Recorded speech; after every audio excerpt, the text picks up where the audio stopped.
Tem momentos na vida que você não esquece. Não pelo perfume do ambiente, não pela música que tocava ao fundo, não pelo vestido que você usava. Você não esquece porque alguma coisa dentro de você parte ao meio, silenciosamente, como um galho seco que cede sem barulho nenhum, e você sente o estalo antes mesmo de entender o que aconteceu. O meu momento foi numa quinta-feira, dia 23 de novembro, às 22h40 da noite. Eu sei o horário porque olhei para o meu relógio exatamente quando ouvi as palavras. Um reflexo automático, como se alguma parte de mim quisesse registrar a hora exata em que a minha vida mudou de direção para sempre. O salão do Hotel Ouro Minas estava lindo. Aquele tipo de lindo que custa caro e foi pensado para impressionar. Arranjos de flores brancas em cima de mesas redondas, com toalhas cor de champanhe, lustres de cristal que jogavam luz dourada em todo canto, um quarteto de cordas tocando discretamente perto da entrada. A empresa do Fábio comemorava 20 anos de mercado e eles tinham poupado dinheiro o ano inteiro para fazer aquela festa. Eu sabia disso porque tinha lido a planilha de custos do evento 3 semanas antes. Não porque o Fábio me contou, porque a empresa deles é cliente da Vieira em Monteiro, onde eu trabalho. Mas isso é um detalhe que eu vou te contar melhor daqui a pouco. Eu tinha chegado com Fábio 40 minutos antes. Ele estava de terno azul marinho, o mesmo que usou no casamento da sobrinha dele 2 anos atrás, e que eu tinha mandado limpar na semana anterior, porque ele tinha esquecido um pedaço de queijo no bolso interno e o tecido estava com um cheiro que nenhum homem de 44 anos deveria ter em roupa de festa. Eu estava de vestido verde esmeralda, decote sóbrio, cabelo preso num coque lateral que tinha levado 40 minutos para fazer e que o Fábio não tinha comentado. Não tinha dito que eu estava bonita. Não tinha dito nada. Tinha olhado para mim com aquela expressão que ele cultivou ao longo de 14 anos de casamento, uma expressão que dizia, sem abrir a boca, que eu era parte da mobília, útil quando necessária, invisível no resto do tempo. A festa tinha umas 200 pessoas. Eu conhecia talvez 15 delas, e mesmo essas 15 eu conhecia superficialmente, pelos nomes e pelos cargos que o Fábio tinha mencionado em jantares ao longo dos anos. A mulher do fulano, o chefe do fulano, o colega do fulano. Eu era a esposa do Fábio e essa era a minha única função naquele ambiente. Segurar uma taça de espumante que eu mal tocava, sorrir quando apresentavam alguém, dizer que interessante na hora certa e não falar sobre o meu trabalho. Essa última parte não era uma instrução que ele tinha me dado em palavras. Era uma instrução que ele tinha me dado em anos de comportamento. Toda vez que eu tentava falar sobre o que eu fazia, ele mudava de assunto. Toda vez que alguém me perguntava sobre a minha carreira em algum jantar ou evento, ele entrava na frente com alguma coisa do tipo: "Ah, a Renata cuida mais da casa mesmo, né, amor?" Ou "Ela é a rainha do lar, ha ha ha." E as pessoas riam e o assunto morria ali. E eu sorria, porque eu tinha aprendido, ao longo de 14 anos, que a batalha daquela noite específica não valia o custo que ela ia ter nos dias seguintes. O silêncio dele, a frieza, o jeito que ele olhava para o teto quando eu tentava conversar, o modo como ele fazia eu me sentir pequena sem usar uma palavra sequer. Então eu sorria. E eu guardava. Eu estava perto do buffet de frios, fingindo examinar uma travessa de bruschetta que eu não tinha nenhuma intenção de comer, quando ouvi a voz do Fábio a uns 4 metros de mim. Ele estava de costas para mim, de frente para um homem de uns 55 anos, terno cinza, aquela postura de quem está acostumado a que as pessoas prestem atenção quando ele fala. Eu soube na hora que era o Rodrigo Sampaio, diretor-presidente da empresa. Fábio tinha falado nele centenas de vezes. Era o homem que ele mais queria impressionar no mundo, e do jeito que o Fábio estava posicionado, levemente inclinado para frente, com aquele sorriso que ele reservava para as situações em que precisava parecer mais do que era, eu entendi que aquela conversa era importante para ele, que ele estava, naquele momento, tentando construir alguma coisa, uma impressão, uma imagem. Eu devia ter ficado onde estava. Devia ter pego a brusqueta, dado meia volta e ido procurar alguém com quem trocar 2 minutos de conversa educada. Mas eu fiquei parada. Não sei por quê. Talvez porque a música tivesse parado por um segundo e a voz do Fábio ficado mais audível do que deveria. Talvez porque alguma coisa dentro de mim já soubesse o que estava por vir, mesmo antes que eu pudesse nomear esse pressentimento. Ouvi o Rodrigo Sampaio perguntar, num tom cordial de conversa de festa: "E sua esposa, Fábio? Ela trabalha na área financeira também, não é?" Alguém me disse isso. Eu segurei a respiração e ouvi o Fábio rir. Um riso curto, levemente desdenhoso, daquele jeito que ele usava quando queria parecer que estava sendo modesto, mas na verdade estava se colocando acima de alguém. "Não, não", ele disse. "A Renata não trabalha. Nunca trabalhou, na verdade. Eu sustento tudo.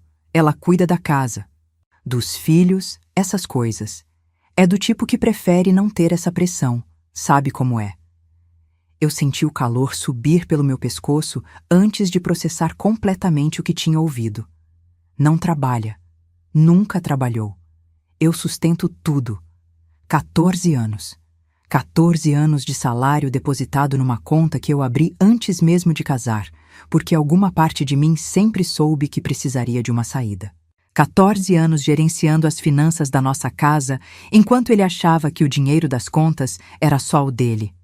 14 anos subindo de analista a coordenadora, de coordenadora a gerente, de gerente a diretora, enquanto ele me apresentava em festas como minha esposa que fica em casa. 3 anos como diretora financeira de uma das maiores gestoras de investimentos de Minas Gerais, tomando decisões que movimentavam centenas de milhões de reais por mês, enquanto ele dizia para as pessoas que eu preferia não ter pressão. Eu senti minha mão apertar o cabo do garfinho de fondue que eu tinha pegado do buffet sem perceber. Senti o metal frio contra a palma. Respirei fundo. E foi nesse momento que eu ouvi uma terceira voz. Uma voz feminina. Firme, clara, com aquela cadência de quem está acostumada a gerenciar situações delicadas sem perder o controle. "Com licença, Fábio." Eu me virei devagar. Cláudia Drummond estava a 2 metros de distância, com um tablet na mão e um sorriso que não chegava aos olhos. Eu a reconheci imediatamente, embora tivéssemos nos visto pessoalmente apenas 3 vezes desde a faculdade. Ela tinha ficado mais alta, ou talvez fosse o salto. O cabelo curto agora, ruivo escuro, cortado com precisão. A postura de quem passou 20 anos aprendendo a entrar numa sala e fazer todo mundo perceber que ela estava lá. Cláudia era a gerente de RH da empresa do Fábio há 6 anos. Eu sabia disso. Fábio não sabia que eu sabia. Fábio não sabia de muita coisa. Ela olhou para o Rodrigo Sampaio com uma expressão profissional e educada e disse: "Desculpe interromper. Eu precisava confirmar uma informação com o senhor sobre o contrato da Vieira em Monteiro. E já que estamos falando da esposa do Fábio..." Ela pausou. Uma pausa pequena, cirúrgica. "Eu acabei de puxar o sistema aqui." Ela virou levemente o tablet, como quem está consultando um dado corriqueiro. "Renata Cavalcante. Ela é diretora financeira da Vieira em Monteiro Investimentos há 3 anos. É ela quem assina os relatórios que a gente recebe mensalmente." Cláudia ergueu os olhos para o Fábio com uma expressão completamente neutra. "Você sabia disso?" O silêncio que se seguiu durou talvez 4 segundos. Para mim, durou uma vida inteira. Eu vi a cor sair do rosto do Fábio. Vi o sorriso que ele tinha preparado para impressionar o chefe desaparecer como açúcar na chuva. Vi o Rodrigo Sampaio virar o rosto lentamente na minha direção, com aquela expressão de quem está recalibrando tudo o que acabou de ouvir. E foi nesse momento que eu tirei o crachá da bolsa. Não planejei fazer isso. Minha mão foi sozinha. O crachá estava lá, no bolso interno da minha bolsa preta, onde eu tinha colocado mais cedo naquele dia, depois de uma reunião que eu tinha saído direto para ir para casa me arrumar para a festa. Um retângulo simples de plástico branco com a foto que eu tirei 3 anos atrás, quando assumi o cargo. Renata Cavalcante, diretora financeira, Vieira em Monteiro Investimentos. Eu segurei o crachá com 2 dedos. Virei para o Rodrigo Sampaio e disse com uma voz que saiu mais calma do que eu esperava: É um prazer te conhecer pessoalmente, Rodrigo. Seus relatórios de performance chegam na minha mesa toda segunda-feira. Rodrigo Sampaio olhou para o crachá, olhou para mim, olhou para o Fábio, e então fez alguma coisa que eu não esperava. Ele riu, um riso genuíno, daquele tipo que escapa antes que você consiga segurar. E estendeu a mão para mim. O Fábio não disse uma palavra. Se você quer descobrir o que aconteceu quando saímos daquela festa, o que o Fábio fez quando chegamos em casa e como aquela noite foi só o começo de uma virada que ele nunca viu chegar, se inscreve agora no canal e ativa o sininho, porque o que aconteceu a seguir ninguém poderia imaginar. Deixa seu like se você já passou por algo parecido, se você já foi invisível para alguém que deveria te enxergar. E comenta de onde você está assistindo, porque essa história está só começando e a vingança foi servida gelada.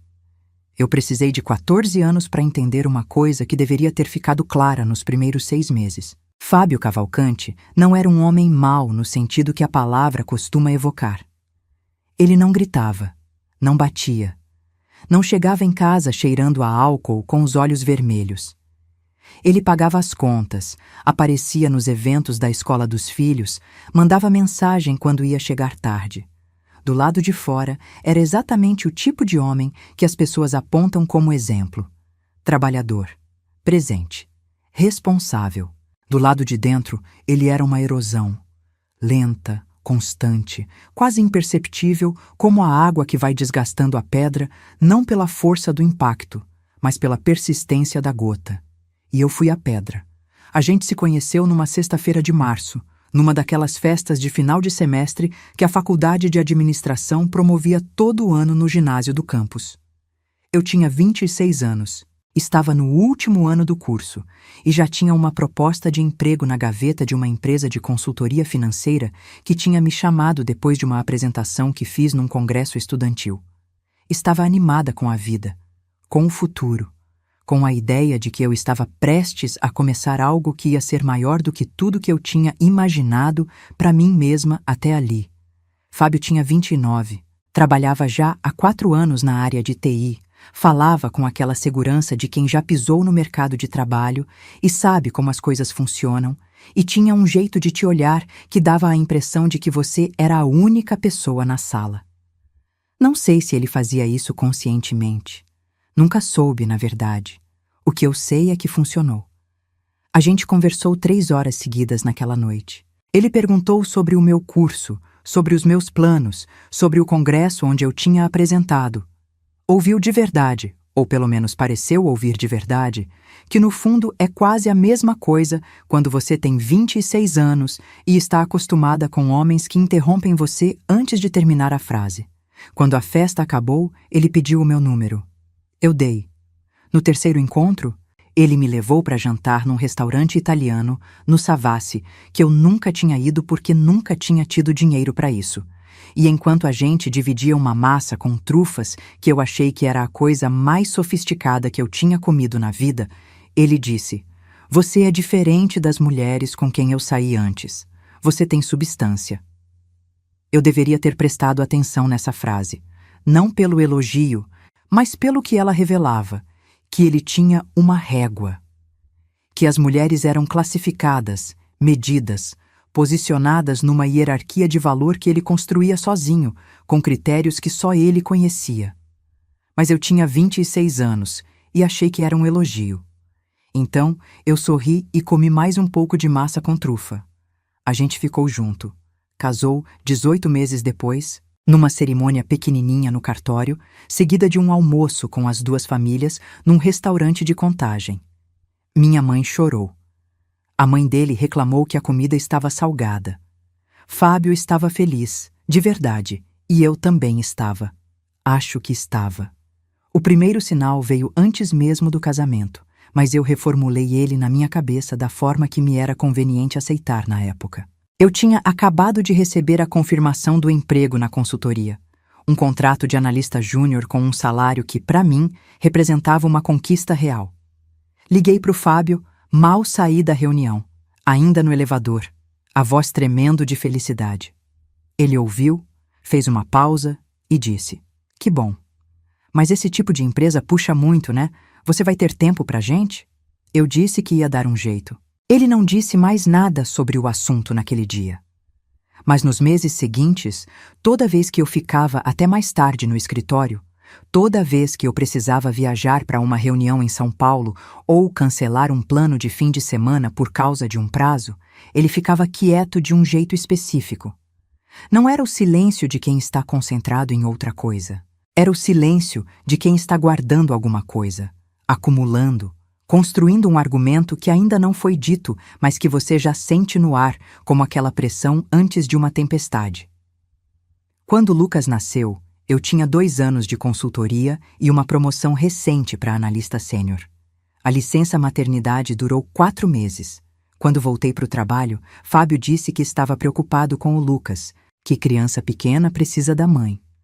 Que a babá que a gente tinha contratado era boa, mas não era a mesma coisa. Disse isso com aquele tom de cuidado genuíno que ele usava muito bem. Aquele tom que tornava impossível argumentar sem parecer que você estava sendo fria ou egoísta. Eu reduzi as horas. Pedi para trabalhar 2 dias por semana em casa, o que em 2012 ainda não era uma prática comum e custou uma conversa difícil com o meu gestor. Continuei trabalhando, mas de um jeito menor, mais comprimido, como se eu fosse ocupando menos espaço aos poucos, sem perceber. 2 anos depois, Isabela nasceu. Dessa vez, o retorno foi mais complicado.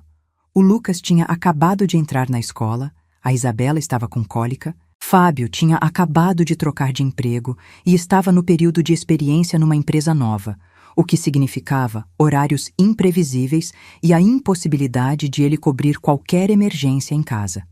Fiquei mais 6 meses em licença não remunerada. Quando tentei voltar, a minha posição já tinha sido ocupada por outra pessoa. Passei 8 meses desempregada. Foram os 8 meses mais difíceis que eu vivi.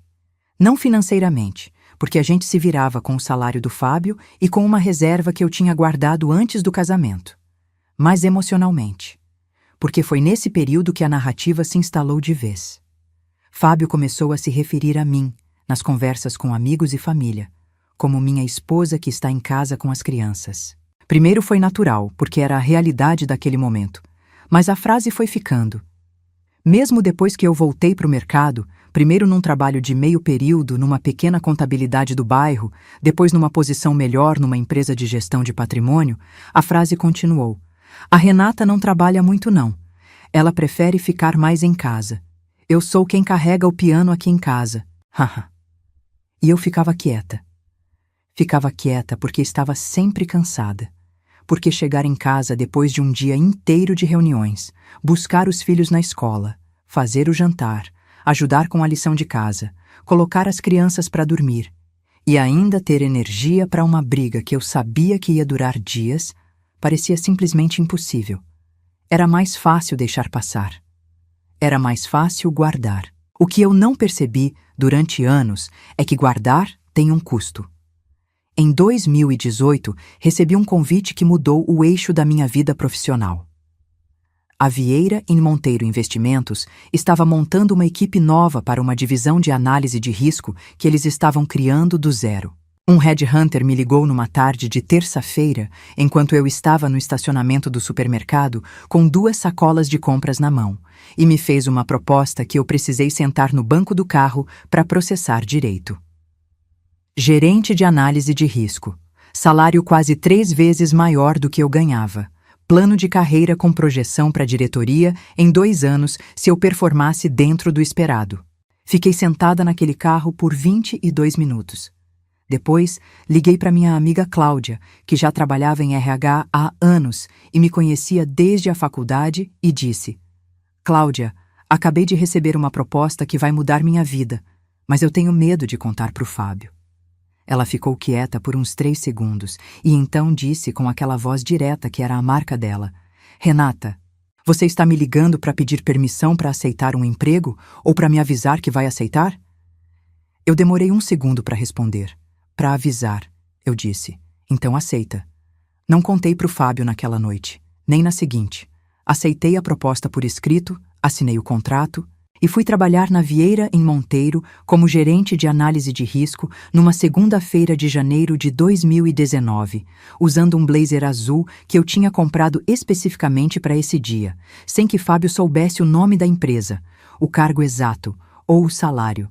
Ele sabia que eu tinha um emprego novo. Sabia vagamente que era numa gestora de investimentos. Eu não menti. Eu só não completei as frases. Não contei o cargo. Não contei o salário. Não contei que a Vieira em Monteiro era a maior concorrente direta da empresa dele. Um detalhe que eu descobri numa semana de trabalho e que me fez entender, com uma clareza que gelou meu estômago, que o universo às vezes tem um senso de humor muito específico. E não contei porque eu sabia, com a certeza que 14 anos de convivência dão, o que ia acontecer se eu contasse. Não necessariamente uma briga. Talvez nem isso. Seria aquele silêncio, aquela frieza, aquele modo de fazer eu me sentir que tinha feito algo errado, algo que precisava ser diminuído, ajustado, colocado de volta no tamanho que ele achava adequado para mim.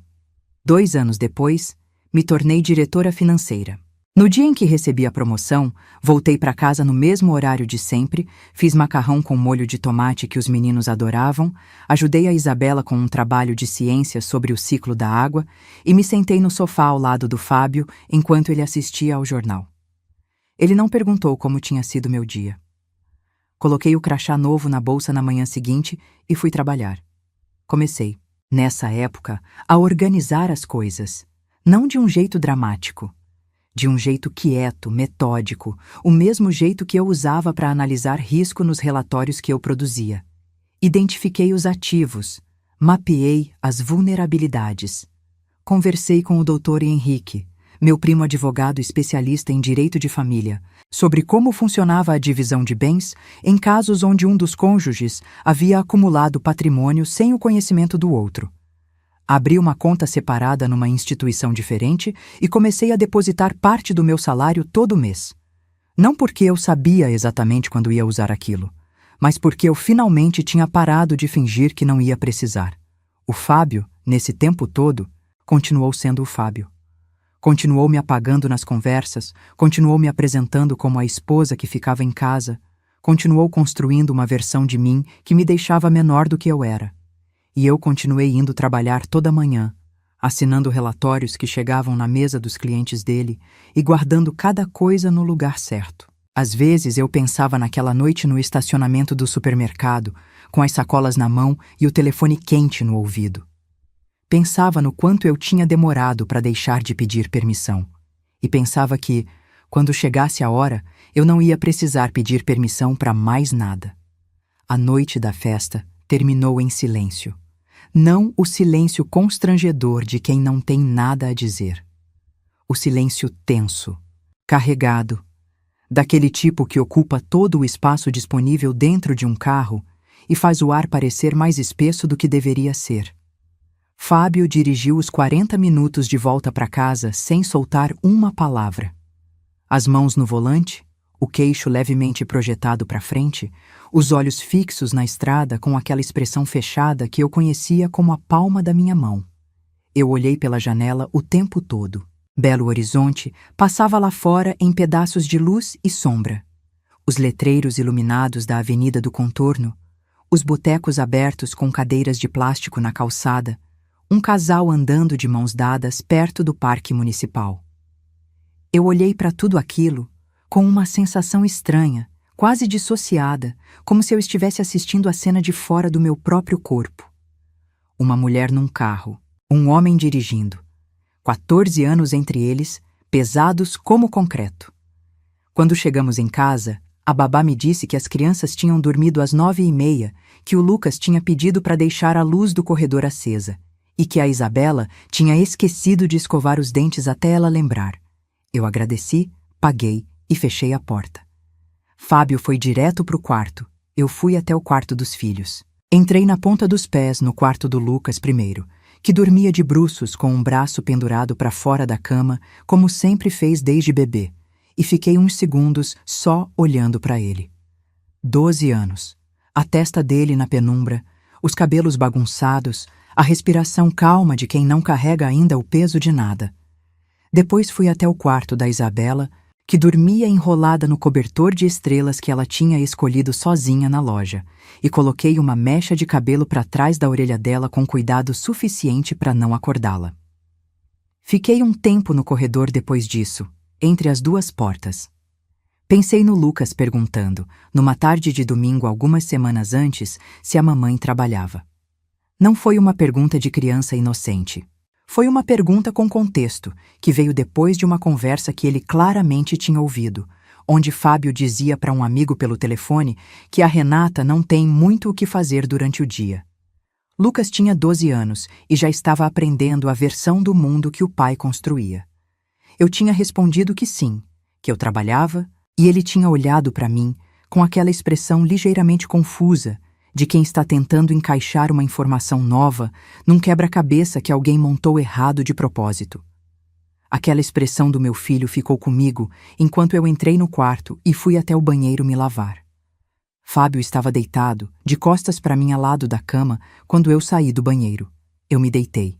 Apaguei o abajur. Fiquei de olho aberto no teto por um longo tempo. E então ele disse sem se virar: "Você me fez uma humilhação." Eu deixei a frase pousar no ar por alguns segundos antes de responder. "Eu não fiz nada", eu disse. Eu estava parada no buffet quando a Cláudia falou. "Você sabia que ela ia falar?" Eu não sabia. Isso era verdade. Eu não tinha planejado aquilo. A Cláudia tinha agido por conta própria, com aquele instinto certeiro de quem passou a vida inteira em RH e sabe exatamente quando uma situação está saindo dos trilhos. Mas Fábio não ia acreditar nisso, e eu já sabia antes de terminar a frase. Ele ficou quieto por um momento. Depois disse: "Por que você nunca me contou onde trabalhava direito?" Eu contei. "Você nunca perguntou direito. Diretora financeira da Vieira e Monteiro." Ele pronunciou o nome da empresa com um cuidado específico, como quem está manuseando algo que pode explodir. "Nossa concorrente direta. Você assina os relatórios que chegam aqui." "Sim." "E você achou que isso era normal? Ficar escondendo isso?" Eu me virei para ele. Ele ainda estava de costas. "Fábio", eu disse, com uma voz mais calma do que eu me sentia por dentro. "Você me apresentou hoje à noite para o seu presidente como uma mulher que não trabalha e que você sustenta. Depois de 14 anos. Depois de tudo." Ele não respondeu. "Eu vou dormir", eu disse. "A gente conversa amanhã." Mas eu sabia, enquanto fechava os olhos, que a conversa de amanhã não era a conversa que importava. A conversa que importava estava marcada para daqui a 2 semanas, num escritório de advocacia no centro de Belo Horizonte, com o Dr. Henrique do outro lado da mesa e uma pasta de documentos que eu tinha começado a montar havia 18 meses. Liguei para o Henrique na manhã seguinte, enquanto Fábio estava no banho e as crianças tomavam café. "Henrique", eu disse em voz baixa, de pé na área de serviço com a porta fechada. "Chegou a hora." Ele fez uma pausa curta. "Tenho uma abertura na próxima quinta. Posso te encaixar às 18 horas. "Perfeito. Traz tudo o que eu te pedi. Extratos, contratos, o documento do apartamento e da casa de Guarapari. E a papelada da participação societária." Esse último item era o mais delicado de todos. 3 anos antes, quando o irmão do Fábio estava abrindo uma empresa de distribuição de equipamentos e precisava de um sócio para compor o quadro societário por questões burocráticas, o Fábio tinha pedido para colocar o meu nome como sócia minoritária, com 28% das cotas. Era um arranjo que ele tinha descrito como só pro papel, uma formalidade sem consequência prática. Eu tinha assinado porque ele pediu, e porque na época eu ainda estava no modo de fazer as coisas sem questionar muito. O que Fábio não sabia, porque nunca se deu ao trabalho de ler o contrato social com atenção, é que as cotas que estavam no meu nome representavam, pelo último balanço da empresa, um valor de R$480 mil. E que, legalmente, aquilo era meu. Fui ao escritório do Henrique na quinta. Sentei na cadeira de couro escuro na frente da mesa dele, coloquei a pasta sobre a superfície e passei a hora seguinte respondendo perguntas com aquela mesma precisão que eu usava nas reuniões de diretoria. Números, datas, documentos. Henrique anotava tudo com caneta preta num bloco de papel, E de vez em quando erguia os olhos para cima dos óculos com aquela expressão que eu aprendi a identificar nos anos em que nos conhecíamos. A expressão de quem está calculando e gostando do que os números estão dizendo. No final da reunião, ele fechou o bloco, tirou os óculos e disse: Renata, na divisão de bens você sai daqui com o apartamento em Belo Horizonte, que está registrado em nome dos dois, a sua reserva pessoal intacta, porque está numa conta individual anterior ao casamento e, portanto, não entra na partilha, e as cotas societárias na empresa do irmão dele, que somam 480 mil. Ele fica com a casa de Guarapari, que foi comprada com o dinheiro da família dele e com os bens que estão exclusivamente no nome dele. Fiz as contas mentalmente enquanto ele falava. E a pensão das crianças? Eu perguntei. Com a disparidade de renda atual entre vocês dois, o juiz muito provavelmente vai fixar um valor que vai custar bem caro para ele. Mas você não vai precisar de pensão para se manter. É para o Lucas e para a Isabela. Exatamente. Saí do escritório às 19h20. O sol estava descendo atrás dos prédios do centro e o ar tinha aquele cheiro específico de fim de tarde em Belo Horizonte, de asfalto morno e jacarandá. Fiquei um instante parada na calçada antes de ir até o carro. Tinha uma coisa, porém, que ainda precisava ser resolvida antes de qualquer papel ser protocolado. Uma coisa que não era jurídica, era pessoal. Cláudia me ligou na sexta de manhã. Como você está? Ela perguntou, sem rodeios, como sempre fez. Estou bem, eu disse. Cláudia, você sabia o que ia acontecer quando falou aquilo? Uma pausa. Eu sabia que aquele homem estava mentindo sobre você na frente do presidente da empresa onde eu trabalho, e que eu tinha as informações para corrigir isso. Outra pausa, mais curta. Você me odeia por isso? Não, eu disse.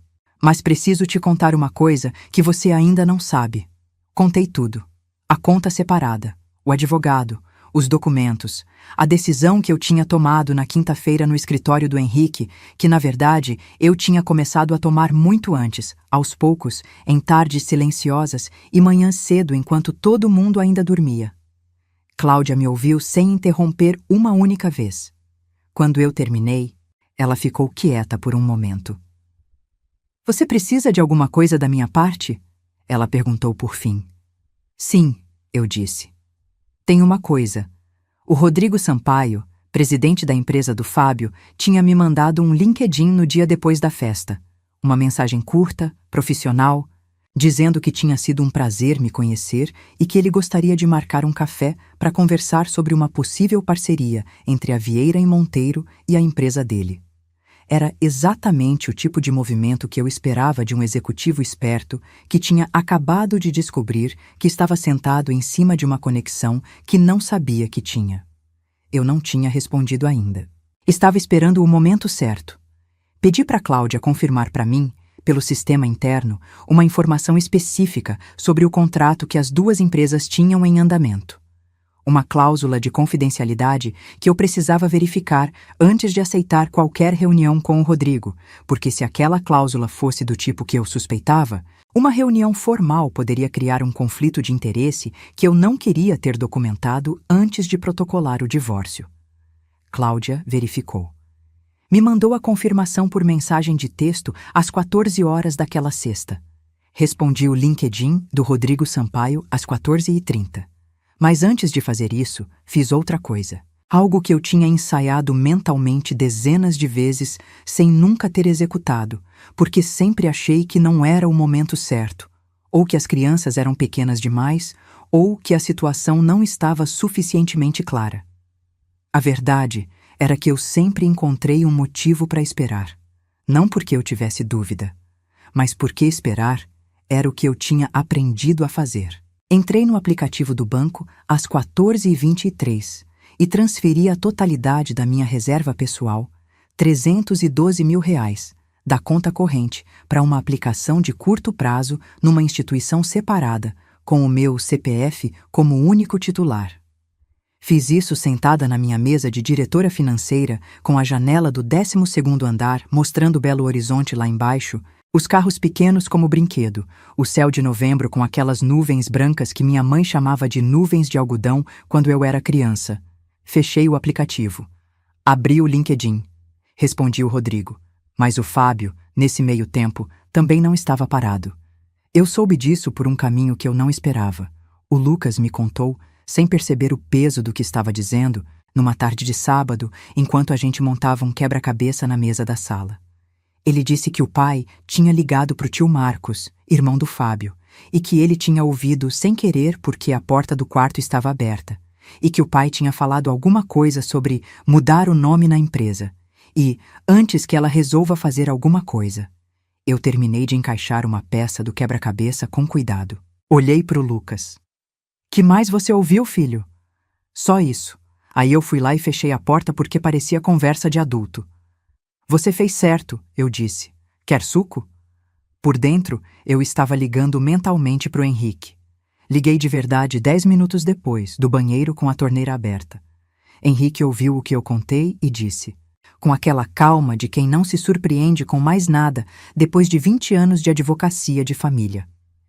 Ele não consegue fazer nada com aquelas cotas sem a sua assinatura. O contrato social é claro, mas é melhor a gente acelerar o protocolo. Quanto tempo? Se você me mandar a documentação completa até segunda-feira, a gente pode protocolar na quarta. Vou mandar até amanhã à noite. Fechei a torneira. Voltei para a sala. Sentei no chão de novo ao lado do Lucas e encaixei mais uma peça do quebra-cabeça que estava tomando forma devagar sobre a mesa, os pedaços se encontrando um a um até que a imagem começasse a fazer sentido. Às vezes eu pensava que era exatamente assim que as coisas tinham funcionado nos últimos anos. Peça por peça, sem pressa, sem anunciar o que estava sendo construído. Fábio passou aquele sábado inteiro fora de casa. Voltou tarde, com cheiro de cerveja e aquela expressão de quem passou o dia se convencendo de alguma coisa. Ele tentou uma conversa às 11 da noite, do tipo que começa com "precisamos resolver isso", mas que eu sabia que ia terminar com ele definindo sozinho o que resolver significava. Eu disse que estava cansada e que conversávamos no fim de semana seguinte. Ele bufou. Foi pro quarto. Eu fiquei mais 1 hora na cozinha, sentada com um copo de água na mão, com o silêncio da casa ao redor e a lista mental de tudo que ainda precisava ser feito. Faltavam 4 dias para o protocolo. Eu contei cada um deles. A quarta-feira chegou com chuva. Daquele tipo de chuva miúda de fim de novembro em Belo Horizonte, que não é suficiente para justificar guarda-chuva, mas é constante o suficiente para deixar tudo levemente úmido o dia inteiro. Eu acordei às 6h10, 15 minutos antes do alarme, com aquela clareza estranha de quem dormiu profundamente, mas o cérebro não desligou completamente. Fiquei deitada por alguns instantes, ouvindo a chuva no telhado e os sons da casa dormindo ao redor. Fábio roncava levemente do meu lado. Me levantei sem fazer barulho. Fui até a cozinha, fiz café e fiquei de pé na janela olhando para o quintal enquanto a xícara esquentava as minhas mãos. As folhas da mangueira estavam escuras de água. O céu tinha aquela cor cinza uniforme que apaga as sombras e faz tudo parecer achatado, sem profundidade. Pensei que era uma cor estranha para um dia que eu ia lembrar pelo resto da vida. Às 7h40, depois de acordar os filhos, fazer o café da manhã, ajudar a Isabela a achar a meia que tinha sumido debaixo da cama e deixar as crianças no carro com o Fábio para ele levar para a escola no caminho para o trabalho. Como fazia toda quarta, eu voltei para casa, abri o computador na mesa da cozinha e mandei para o Henrique o último documento que ele tinha pedido. Uma declaração assinada por mim confirmando os dados bancários para fins de inventário dos bens do casal. Henrique respondeu em 12 minutos. Recebido. Vou ao fórum às 14. Te aviso quando sair. Fechei o computador. Fui tomar banho. Me vesti com calma, um pantalona preta e uma blusa de seda cor de vinho que eu tinha comprado numa viagem a São Paulo e que o Fábio nunca tinha comentado. Passei um batom que combinava com a blusa. Me olhei no espelho por alguns segundos. Fui trabalhar. A tarde no escritório passou com aquela textura específica dos dias em que você está esperando alguma coisa. As horas não são nem rápidas nem lentas, são simplesmente cheias demais de coisas pequenas, reuniões e e-mails e decisões corriqueiras que você executa no piloto automático, enquanto uma parte de você fica com o ouvido inclinado para um som que ainda não chegou. Às 16h42, o celular vibrou na mesa. Uma mensagem do Henrique. Protocolado. Fábio será notificado nos próximos 3 a 5 dias úteis pelo oficial de justiça. Fiquei olhando para a mensagem por um momento. Depois coloquei o celular na gaveta, abri a planilha de análise de risco que eu precisava fechar até sexta e continuei trabalhando. Fábio foi notificado numa segunda-feira. Eu estava no escritório quando ele ligou. Deixei cair na caixa postal. Ele ligou de novo. Deixei cair de novo. Na terceira ligação, atendi. O que é isso? A voz dele tinha aquela qualidade que eu reconhecia, tensa e controlada ao mesmo tempo, como alguém que está tentando administrar uma reação que está grande demais para caber no tom que ele quer usar. É o que está escrito no documento, eu disse. Renata. Uma pausa. Você entrou com pedido de divórcio sem me avisar. Sim. A gente precisa conversar. Pode conversar com o Henrique. Ele é meu advogado. O contato está no documento. Silêncio. Você está sendo ridícula. Ele disse por fim. Por causa de uma coisa que eu disse numa festa.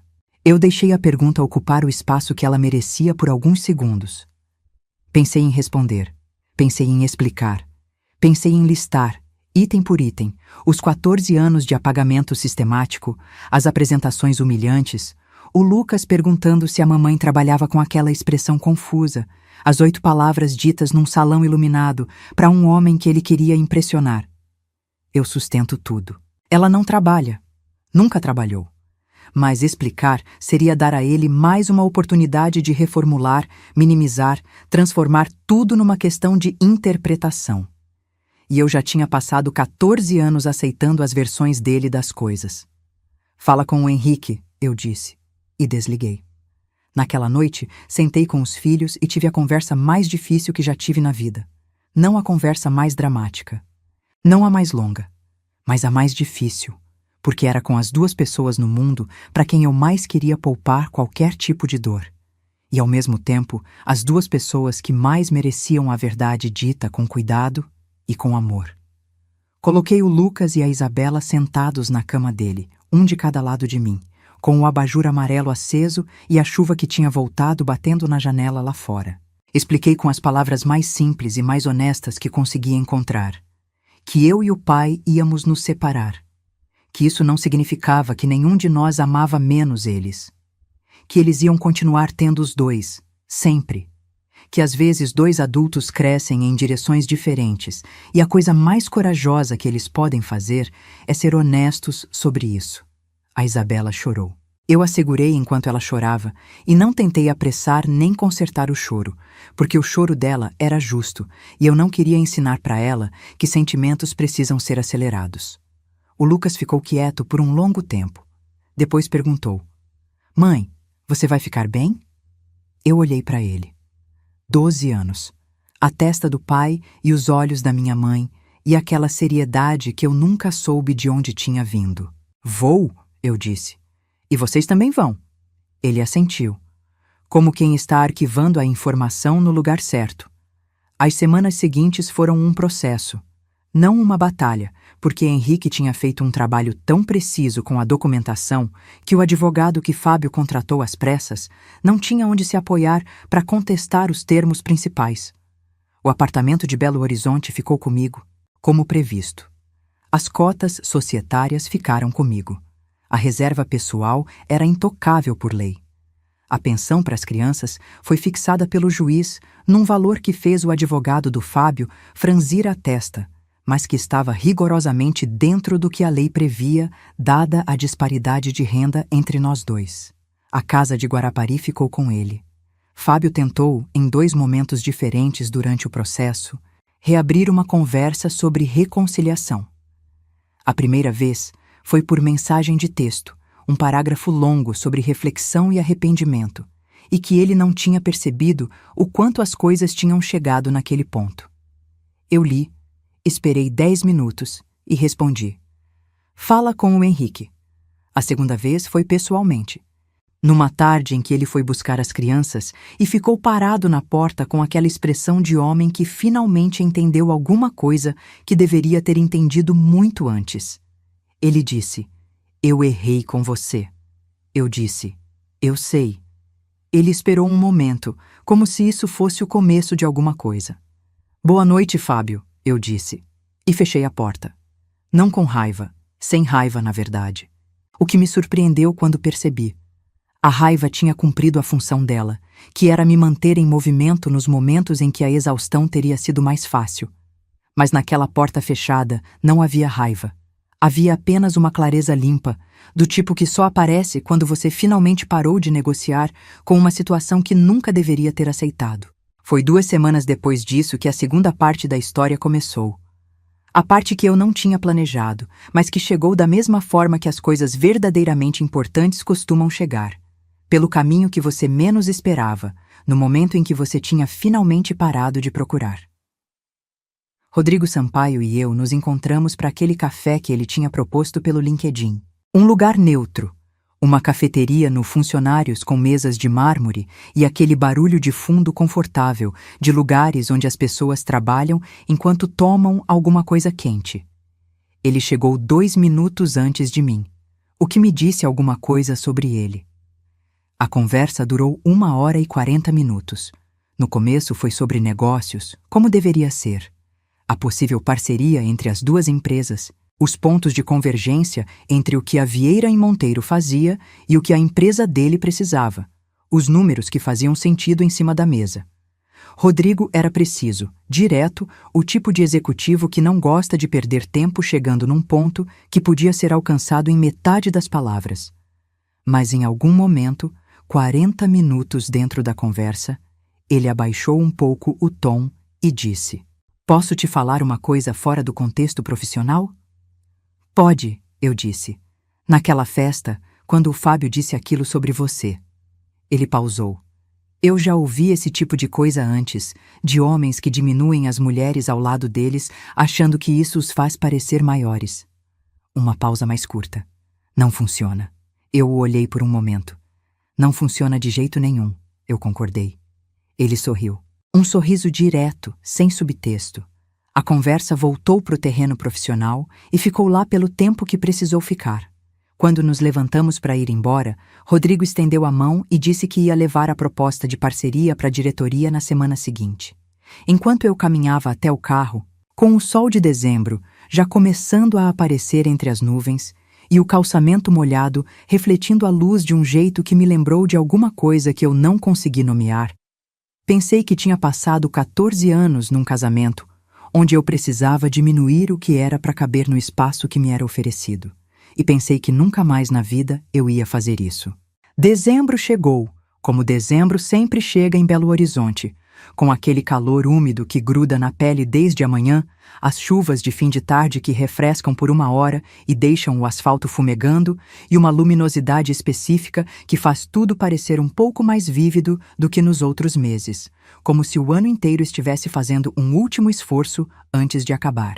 Eu passei aquele dezembro diferente de todos os anteriores, não dramaticamente diferente. Não do jeito das histórias onde tudo muda de uma vez e a pessoa acorda numa manhã completamente nova, com música de fundo e luz de cinema. Foi diferente do jeito real, que é mais silencioso e mais profundo do que qualquer versão cinematográfica consegue capturar. Foi diferente no jeito que eu tomava café de manhã, sem olhar para o relógio para calcular se ele ia reclamar que eu tinha demorado demais no banheiro.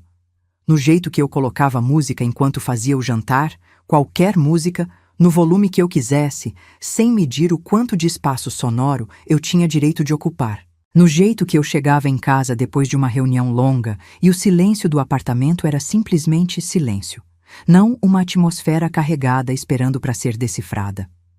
Aprendi, naqueles primeiros meses, que uma das coisas mais difíceis de reconhecer quando você sai de uma situação opressiva é o quanto de energia mental você gastava administrando ela.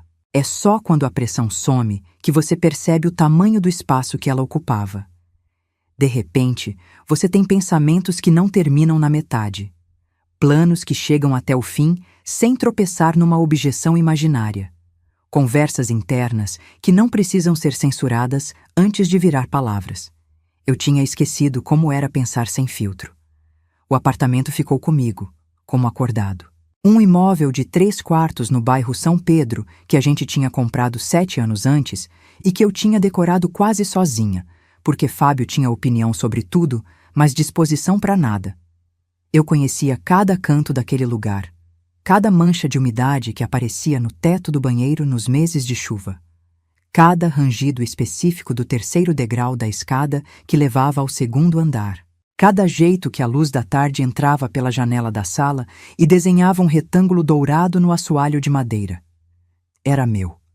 Tinha sido meu o tempo inteiro, de uma forma que eu não tinha conseguido sentir, enquanto precisava dividi-lo com uma presença que diminuía tudo ao redor. As crianças se adaptaram com aquela capacidade surpreendente que crianças têm de encontrar o equilíbrio novo quando os adultos ao redor param de fingir que o desequilíbrio é normal. A Isabela passou as primeiras semanas mais quieta do que de costume, mas voltou aos poucos.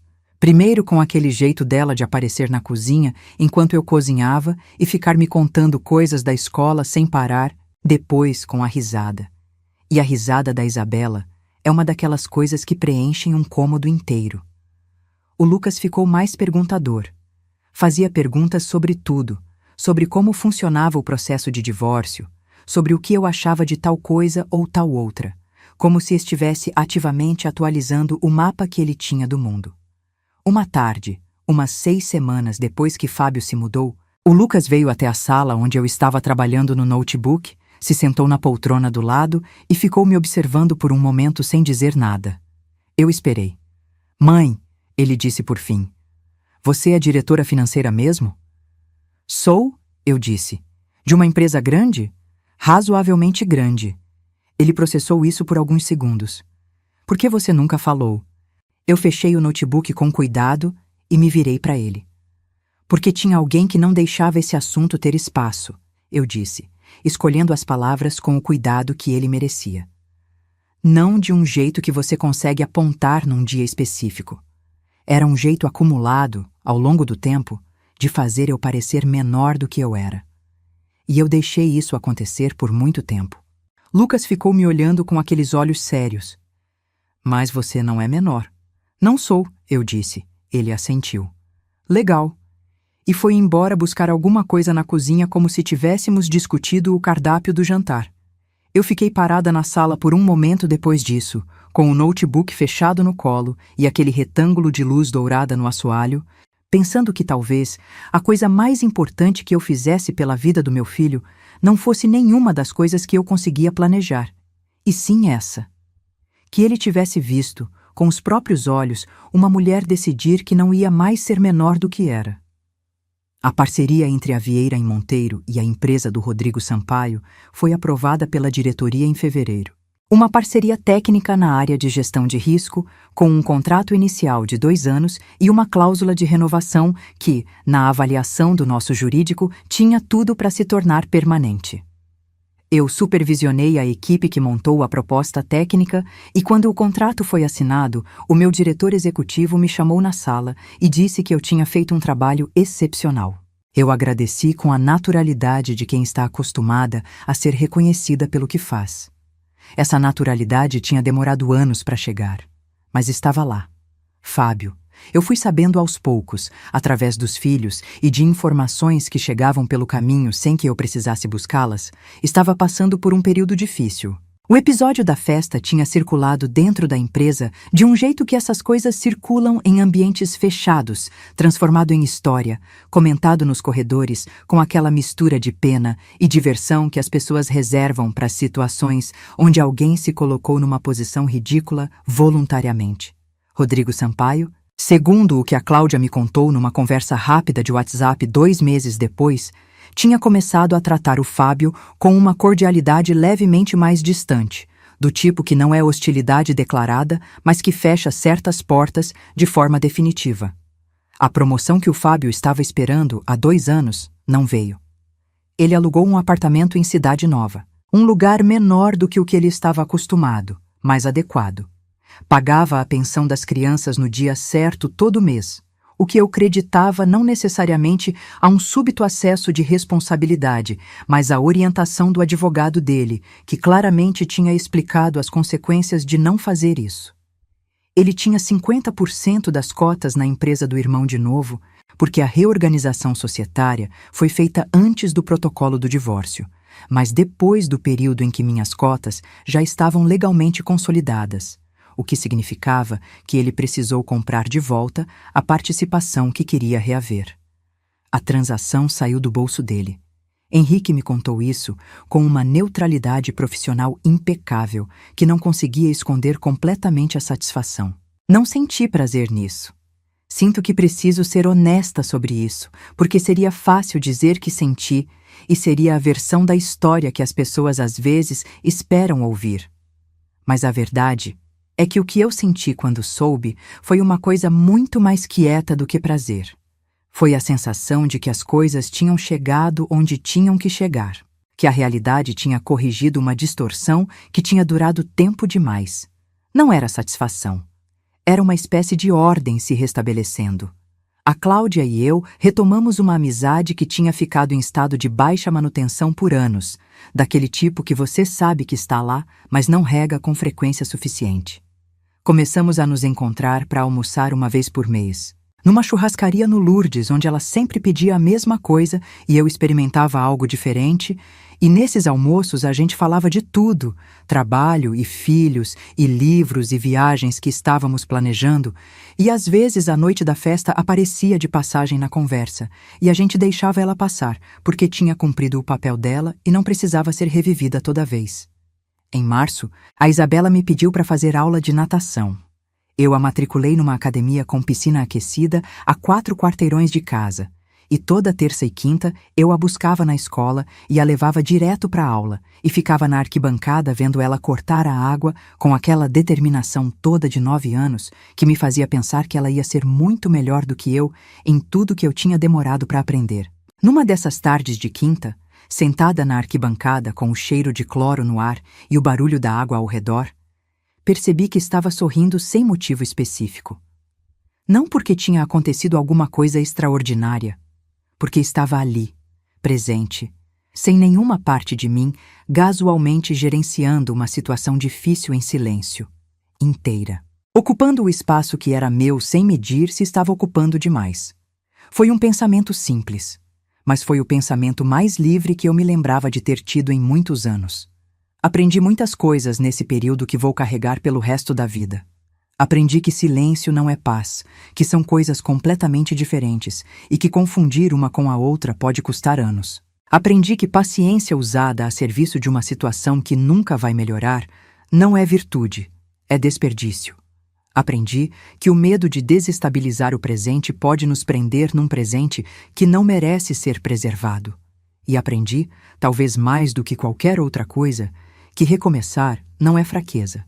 Recomeçar é o ato mais corajoso que existe, porque exige que você reconheça honestamente onde está, renuncie ao conforto torto do conhecido e dê um passo em direção a algo que você não pode garantir, mas que você sabe, num lugar fundo e quieto dentro de você, que é mais verdadeiro do que o que ficou para trás.